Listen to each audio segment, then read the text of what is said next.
Good morning, Revolution, and welcome to our stream this morning. Scott and Rosanna and Anita. And today is Rosanna's birthday. Happy birthday, Rosanna. Thank So you. Thank you. another revolution. What do you call that around the sun? Anyway, you made Have it. a turn around the sun. Yeah, I made Yeah, it. you made it. Many more. Thank you. What are you going to do to celebrate? Oh, my kids have already decorated one of our dining rooms to surprise me. So Okay, I'm imagining we start with What a breakfast. surprise.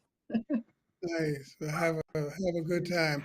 We have a lot Thank you. to talk about today. It's been a hell of a week. There was the attempted assassination of Mr. Trump and PA and Butler. There's a Republican National Convention in, where was that, Milwaukee, Wisconsin.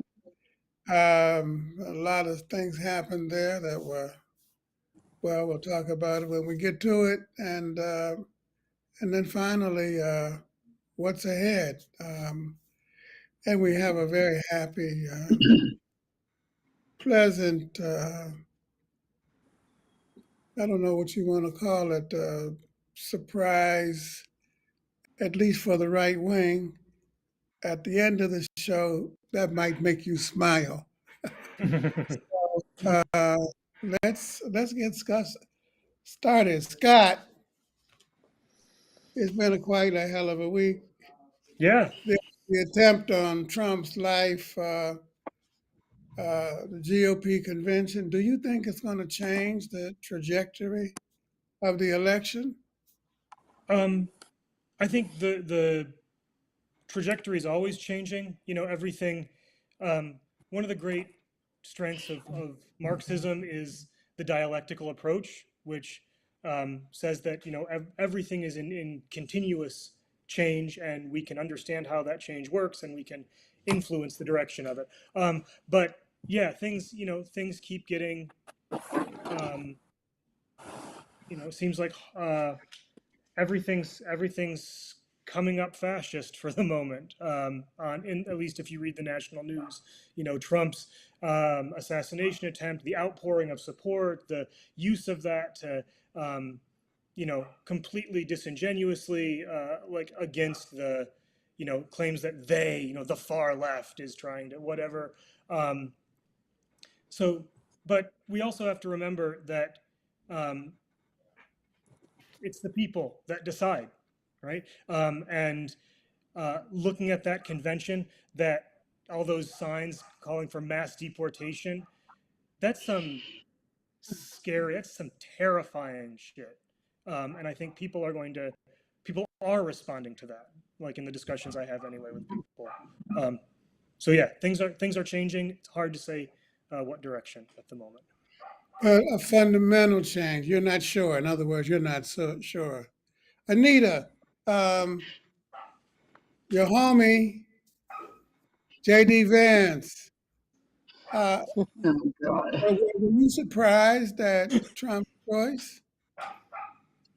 Well, I wasn't surprised exactly because we had been prepared that it was one of three people.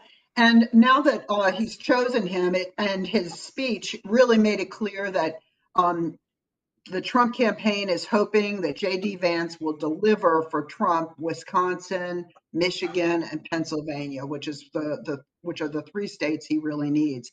But I don't think working people in these three states are going to fall for J.D. Vance's con games. He is he has done a 180 turnaround from his previous positions. He's a notorious flip flopper, and just has a lot of hostility for rural working people that came out in his book. So I don't think people will fall for it, and I think we did reach. It was a pretty exciting moment when he was named vice president. People didn't know him, and he's a young guy. Just 39 years old, just has 1 year of experience in the Senate, and that's it. But I think after I I'm sympathetic with what Scott said about the dynamism of social change. I really feel like I ran the whole gamut this week. On Saturday, with Trump raising his fist, seemed like he was really chose a political moment and exploited it to the max. But I think last night, apparently, he gave a really lackluster performance, and it went on for 96 minutes, and a lot of the delegates just got up and left. Finally. So I think it's the same old Trump, and he's a 34 times convicted felon and a known rapist. And, you know, I don't think I think he's beatable. I think the Democrats can beat him and, you know, fight off the fascist threat for the time being. I wonder, is it the case that the Democrats will beat him or that the people will use the Democratic Party as a vehicle within which to beat him? It's an Thank you. important Much better distinction. put. Right. Mm-hmm. Rosanna, people seem surprised and shocked by the assassination attempt, as if it was. Well, let me put it this way: were you surprised? Were you like shocked by it, or how did you react when you heard the news? Well, I'll try to put this as diplomatically as possible, I guess. I was not surprised that he would try such an antic. You know, it's a kind of an old tactic of trying to get sympathy for, for the audience. I personally, I have a lot of questions about it's, that whether it was staged or not staged. So I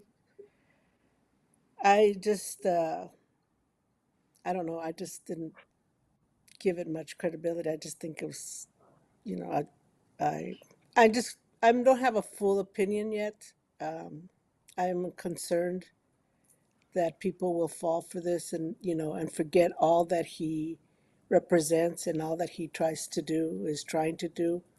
And hopefully, people are not deterred by what it really means for a Trump administration and the really the Heritage Foundation administration that they've got it all set up according to their Project 2025. Right, and the backers of the Heritage Foundation, the financial backers. So your opinion is still forming. I asked the question because we have been living in a moment of patterns of organized violence. You know, I mean, there's the mass shootings. There's the threats against elected officials. Every member of Congress now seems like they got bodyguards, mayors, members of state legislatures, elected officials at the county office where uh, the ballots are being counted. You know, everybody is in the process of, of being threatened, and of course, then there there was the shooting of Gabby Guilford in 2011, and many other elected officials since. Um, Scott, isn't at work here?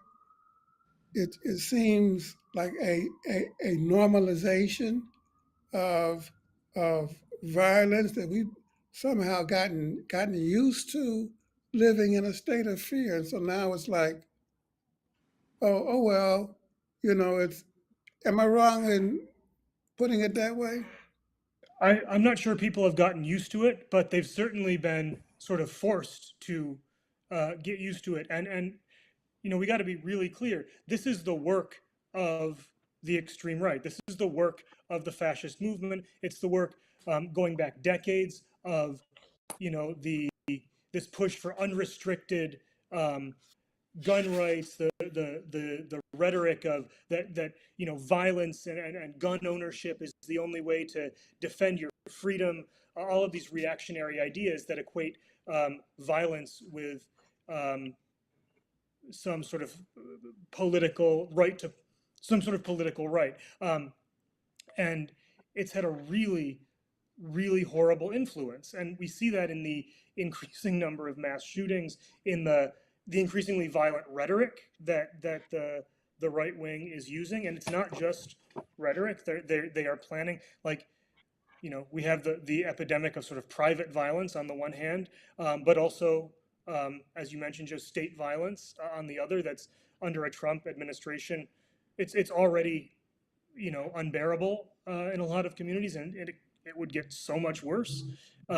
So, yeah, one of the things the party put out in the wake of this assassination attempt was a meme with a quote from Gus Hall, saying that, you know, individual acts of terrorism are the method of a class that history is rejecting. Right there, that's what the ruling class does. It tries to, use violence to get its way. The working class works for a world of peace, of cooperation, a socialist world, and we seek the most peaceful means to do that. Whether the capitalist class will allow it to happen peacefully is another question. But the cause of the working class is peace. The cause of the working class is peace. I think that's a very important idea. And just building on what you're saying, I read a statistic that said white supremacist uh, violence and threats have increased 12 times between 2017 and 2021. 12 times. Uh, you know, some people are describing this as not just a increase in violence, but in a new phase, Anita, of domestic terror. A new Mm-hmm. phase of domestic terror. One writer in the Atlantic, a woman, called it, in which individuals with shape shifting ideologies are willing to kill their political opponents. I was particularly struck by that phrase, shape shifting ideologies, because Mm-hmm. um, um, but isn't terror, Anita, antithetical to the Marxist concept of struggle? Or Well, if it is, why isn't it? Or if it well, is, why? it's not the way real change happens, but it is, like Scott said, a kind of a last gasp uh, uh, effort. And I think what's really scary here, in terms of people giving themselves permission to be violent, to take violent action against others, is this theme of God being on the side of Donald Trump. And this was stated over and over again in the campaign, in this past week convention speeches. And of course, Trump reiterated it himself last night, saying that God prevented him from being assassinated. And I think this gives this combined with these ideas of Christian nationalism being caught up in white supremacy ideology too. I think there's the shape shifting. It goes from white supremacy to kind of standing up for Christianity, and it just is a whole permission structure for people to take out their ideas. I mean, their urges to violence. And this young man, he was just a kid basically who shouldn't have been able to buy ammunition like he did with as a 20-year-old. But as Scott said, our permissive gun laws really have let that go. So it's a scary time, and yeah, I think there is a more of a push towards violence at this point. And what's behind Rosanna? I mean, the we keep making the point that, while we're opposed to assassinations and all this kind of thing, the problem's not an individual. They'll just be replaced by another individual. No, I mean, um, not only is it wrong from that point of view, or perhaps even morally wrong, um, but it doesn't get to the issue of how do you bring about systemic change, no? Yeah, it doesn't solve the problem by getting rid of one individual. We have to do is build a movement. We have to build consciousness. We have to show that we do have an alternative, a working alternative to what we're living. A new system, a socialist system where really we begin to put people before profits, and that it's real and change is possible. So we have to be able to, within these social movements, introduce that idea that, and that it's not just an idea, it's the hope, but it's a hope based on reality and based on truth, that change can happen, things can get better, but we all have to band together and stay united in this struggle to change the system. That's what's really going to bring the change that we want, not by one individual, but and history has shown us that it has never been one individual. It has been a united group of people, a united working class that brings about the change. Scott, Lenin's brother was a terrorist. He tried to assassinate the Tsar. His name was, I believe, Alexander. I believe Alexander Ulanov.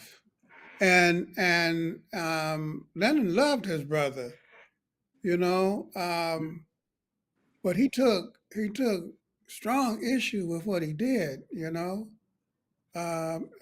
making the point that, as Rosanna was saying, that we're about involving working class and people's masses uh, to uh, empower themselves to uh, be able to take hold of the means of production, take hold of the state and run it and operate it, and that's a very deep and thoroughgoing democratic process. Scott, we issued a statement the day after the assassination attempt in which we rejected assassinations.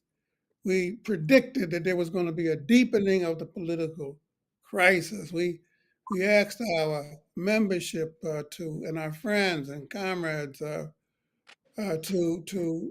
remain vigilant, to not be provoked, uh, emphasizing that the road ahead lies not in adventurous tactics, but by means of militant, non-violent struggle.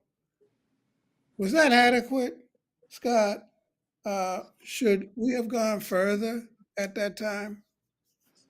I'm not sure where there is to go further, right? Um, it's uh, I think people have a very hard time wrapping their head. I had a very hard time wrapping my head around one of the kind of central ideas of our party, which is that we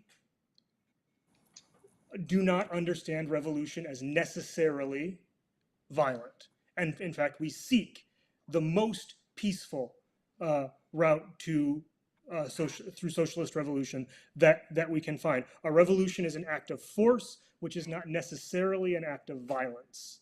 Um, and that's a hard thing because capitalism, like there are bourgeois forms of Marxism, right? There are bourgeois interpretations, petty bourgeois interpretations, whatever, of Marxism, that that miss that idea of mass struggle, that miss the idea of the collective power of the working class leading the people in democratic struggle, and instead want to turn everything into a question of, when do we start shooting?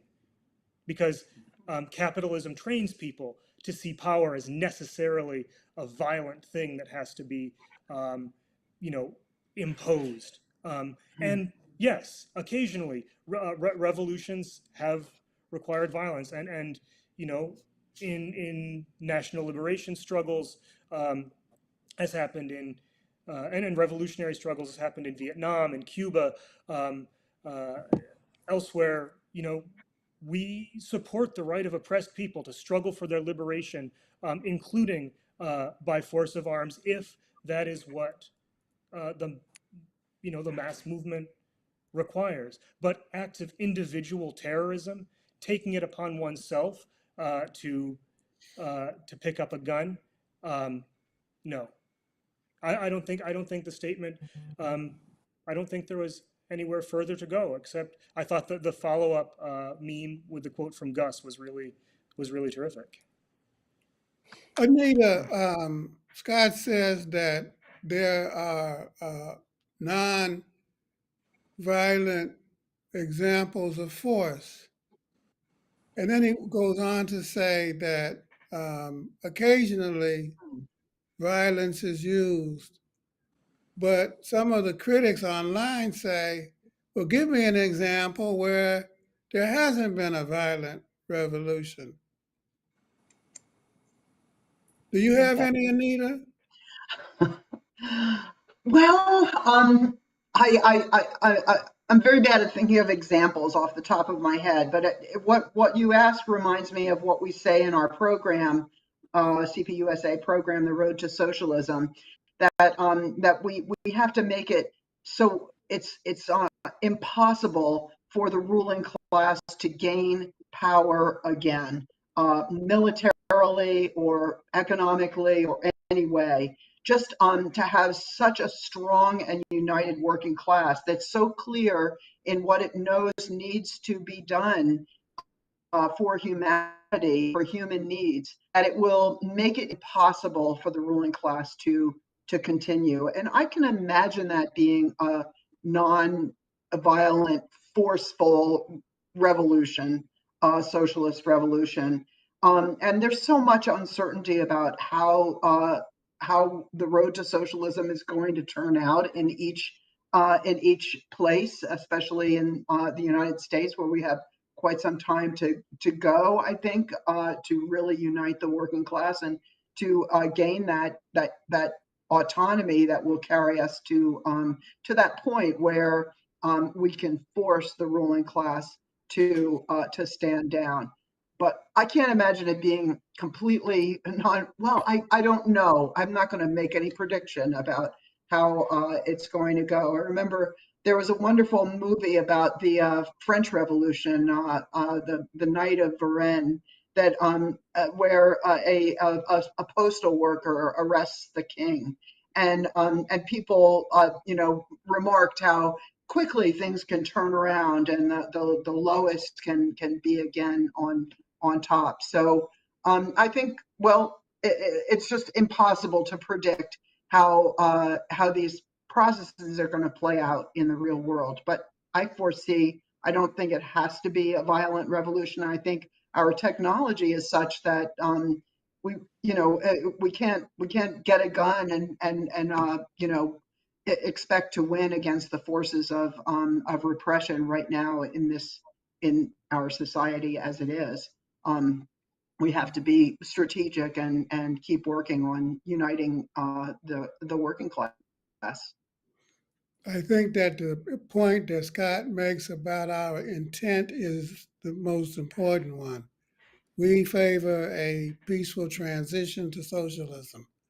We favor the most peaceful path possible. That's what we intend. As far as violence, it's the ruling class that imposes the violence every single time, from a strike to an attempt to change society. The Russian Revolution was a relatively bloodless affair. Huh? The blood wasn't spilled until the Civil War. That's when it got really ugly. And what happened during the Civil War? 21 countries intervened. You know, Churchill, what did he say? We're going to strangle the Bolshevik baby in his bed. That's Churchill, that great British statesman that everybody is, well, not everybody, not the the empire is so excited about. The Africans and the Asians and the people who lived under British rule. But the other thing, comrades, is that there, and by the way, while I'm counting peaceful attempts, Czechoslovakia, do you know that the communist government in Czechoslovakia after World War II was elected? It's true. It was, you know. And there have been other attempts that were, in fact, drowned in blood in Chile. The popular unity government of Allende and the socialists and communists made that attempt. They were not successful. But in Venezuela, Rosana, there is a relatively nonviolent, peaceful, revolutionary process at work. It hasn't reached socialism yet, but they're moving in that direction, despite coups and attempts to subvert that process. Isn't that what happened? Yes, it's also happening in in Bolivia. It's happening in Mexico. I think we have to really be able to differentiate that idea that we're really making a difference because we're in this violent mode, as if, we're in some kind of a movie, and at the end of the movie, we're going to triumph. But that's not the case. The case is really about convincing people politically about the direction that we should go and why it's to their best interest. That's the real revolutionary process. And I think that, we all have to make sure that our actions are not feel good actions. They're actions that are really going to have an impact. And they're not so romantic in many cases, but they are the most impactful. And we see it in Mexico. They just elected the first woman in 200 years, and she's a leftist, she's a Marxist, she's a scientist, and is moving in the same direction that the former president, or actually the current president still, uh, is moving, which is putting poor people first. He says first the poor people, and so and has made several significant changes that are going to have a greater impact. Has there been violence? Yes. And who's the one that's been perpetrating? The right. They've assassinated um, some some that were running for their governor or senator's uh, um, ship, but it's not the people. It's the right who is trying to create this chaos and move people in that violent direction so that they can then show, you see, this isn't working, so we can't fall prey to that. And I think our definition of revolution, the way we have been taught in this capitalist system, is a violent one, but really the definition of revolution is not violence, it's change. It's calling for change, and the process to that change does not include violence on our part. That's a really brilliant point Robotsana is making, Scott, because in response to our statement, we had people saying things like, I wrote it down. Revolutions are acts of mass violence. And I was like, huh? I thought revolutions were changes in social systems. Amen. Yeah, I think we need to talk about that concept more, revolution, right? Because we're at a point where the world is changing. The world is changing, and not for the better. With the rise of the extreme right, with the deepening climate crisis, the ongoing crisis of everyday life for the working class, things are getting really tough, and we need exactly what Rosana mentioned, that vision of change, right? People, we need to be able to explain to people not only that the world can be radically transformed, that it can be improved, but that there is a way to do that, that there's a path that we might not know every step, we might not have the complete roadmap, but we know more or less how it goes, and it goes through mass unity and solidarity, and the idea of a revolution as an act of mass violence. If you're claiming to, you know, um, build a better world, you know, transform society for the better, that the revolution is not something that's separate from the world you want to build. Look at the example of Cuba. Their revolution is ongoing, right? In their conception. Um, uh, our revolution is yeah, the idea of mass violence is antithetical to it. And we need to, yeah, embrace that concept of revolution as this incredible possibility of a radical transformation of the world, along the you know, the needs of the people and the working class. I always thought that acts of mass violence were acts of, that sounds like World War, you know? It sounds like World War to me, you know, a civil war. And that doesn't necessarily, civil war doesn't necessarily re, uh, portend a change in class relations. In fact, most times they don't. And the other thing is that there are two kinds of revolutions are always about changes in power. Uh, you know, there are bourgeois revolutions that are still ongoing in some parts of the world, you know, because of imperialism. You know, they're in places in Asia and in Africa and Latin America. Some people are still struggling for their national independence. You know, that happened in South Africa. And by the way, while the National Liberation Movement, led by the African National Congress, attempted to militarily challenge the apartheid regime, it wasn't until there was a domestic uprising in which the working class and people rendered the country ungovernable that they were able to oust the fascist apartheid government. And that was a deeply, profoundly thoroughgoing uprising of, you know, tens of millions of people. It wasn't uh, solved through a military conflict, and that process is ongoing. Okay, been an interesting discussion that we will continue. But the main thing, the point that we wanted to get across was that we are opposed to individual acts of terror. We're opposed to state terror, terror organized by governments, you know. We're opposed to targeting civilians, you know, and using that as a way of carrying out political struggle. No, that's not the way we roll.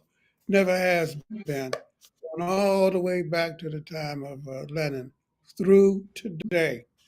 Uh, we insist on involving masses of people in organized political, democratic, and class struggle to obtain our ends. And in this sense, the way we conduct the struggle will affect the end goal that we're trying to achieve. And again, we want to achieve that by the most peaceful means possible. Um, well, there are many forms of struggle. One of them is through the politics of expose, politics of expose. And you remember what happened with WikiLeaks and the hacking that led to it, and the whole struggle around Julian Assange. And now he's been released, he's free. There are still a community of hacktivists one who called themselves the gay furries, the gay furries. And they had an organization called, I can't even read my writing here, something sec, Siege sec. CSEC. And they had a hacking operation they called Op Trans Rights. And they were going after right-wing groups that were organizing using trans rights as a wedge issue. And lo and behold, who did they go after recently? The Heritage Foundation. A And worthy target. say what? A worthy target, I just said. A worthy target. And they got into this big debate with a guy by the name of Mike Howe from the Heritage Foundation, who was a former official in Homeland Security. And I'm not going to repeat the ugly things that he was saying, but you can imagine resorting to, biblical texts and very, noxious, homophobic statements. But the information is out there, including the names and addresses of people who are contributing to the Heritage Foundation and Project 2025. And I guess we should say more power to you and thank you for delivering the information.